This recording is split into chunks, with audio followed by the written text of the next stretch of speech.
warahmatullahi wabarakatuh. Saya Christine Melina dengan NIM 102200068 dari kelompok 9. Saya akan menjelaskan tentang cara memperoleh hukum Islam. Yang pertama, pengertian hukum Islam. Syariat Islam menurut bahasa berarti jalan yang dilalui umat manusia untuk menuju kepada Allah Ta'ala. Dan ternyata Islam bukanlah hanya sebuah agama yang mengajarkan tentang bagaimana menjalankan ibadah kepada Tuhannya saja. Keberadaan aturan atau sistem ketentuan Allah SWT untuk mengatur hubungan manusia dengan Allah Ta'ala dan hubungan manusia dengan sesamanya. Aturan tersebut bersumber pada seluruh ajaran Islam, khususnya Al-Quran dan hadis. Definisi hukum Islam adalah syariat yang berarti aturan yang diadakan oleh Allah untuk umatnya yang dibawa oleh seorang Nabi SAW, baik hukum yang berhubungan dengan kepercayaan atau akidah, maupun hukum yang berhubungan dengan amaliyah atau perbuatan yang dilakukan oleh umat muslim semuanya. Selanjutnya yaitu cara memperoleh hukum Islam. Dalam kaitannya dengan hukum syar'i, untuk memperoleh pengetahuan yang sah mengenai baik dan buruk, ini dibagi menjadi dua teori. Yang pertama, teori tradisionalis, dan yang kedua, teori rasionalis. Menurut teori rasionalis, baik dan buruk itu merupakan suatu makna objektif, dalam pengertian bahwa terdapat kausalitas suatu relasi tindakan yang membuat tindakan tersebut baik atau buruk secara intrinsik. Artinya bahwa pernyataan mengenai baik dan buruk adalah benar apabila kausalitas dan relasi bersangkutan ada, dan sebaliknya pernyataan itu salah apabila kausalitas atau relasi yang dimaksud tidak ada. Terlepas dari kehendak subjek yang memiliki otoritas untuk menetapkannya sebagai baik dan buruk, pandangan ini dianut oleh para filsuf muslim dan Mu'tazilah. Konsekuensi pandangan ini adalah bahwa baik dan buruk itu dapat ditemukan dan diketahui melalui penalaran manusia, sehingga dari segi ini aliran tersebut dinamakan rasionalisme. Selanjutnya yaitu teori tradisionalis, menyatakan bahwa baik dan buruk itu tidak memiliki kualitas objektif. Ia adalah apa yang diperintahkan atau yang dilarang oleh seseorang yang memiliki otoritas untuk melarang dan memerintah.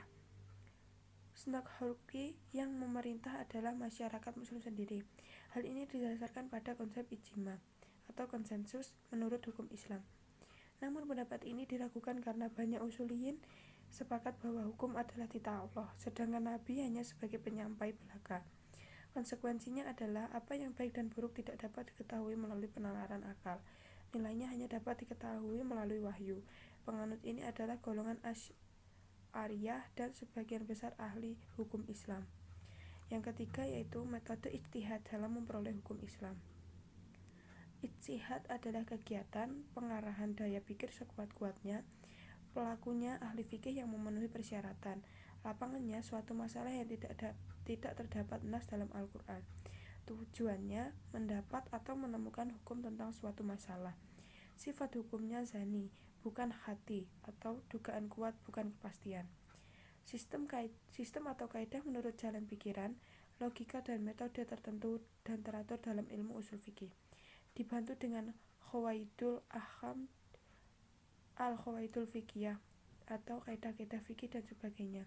Menurut Dawalibi, membagi ijtihad menjadi 3 bagian yang sebagiannya sesuai dengan pendapat Al-Syatibi dan dalam kitab Al-Muwafaqat, yaitu ijtihad al-bayani, yaitu ijtihad untuk menjelaskan hukum-hukum syara yang terkandung dalam nas namun sifatnya masih zoni, baik dari segi penetapannya maupun dari segi penunjukannya.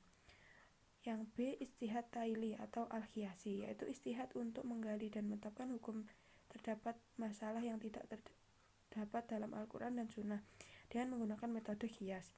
Dalam ijtihad qiyasi ini hukumnya memang tidak tersurat tetapi tersirat dalam dalil yang ada. Untuk mencari hukum tersebut diperlukan ijtihad qiyasi. Dan yang terakhir adalah ijtihad istislahi. Menurut Muhammad Salam Majkur, ijtihad istislahi adalah pengorbanan kemampuan untuk sampai kepada hukum syara atau Islam dengan menggunakan pendekatan kaidah-kaidah umum atau khuliyah, yaitu mengenai masalah yang mungkin digunakan pendekatan kaidah-kaidah umum tersebut dan tidak ada nas yang khusus atau dukungan ijma terhadap masalah itu. Sekian sedikit pemaparan dari saya, ada kurang lebihnya mohon maaf.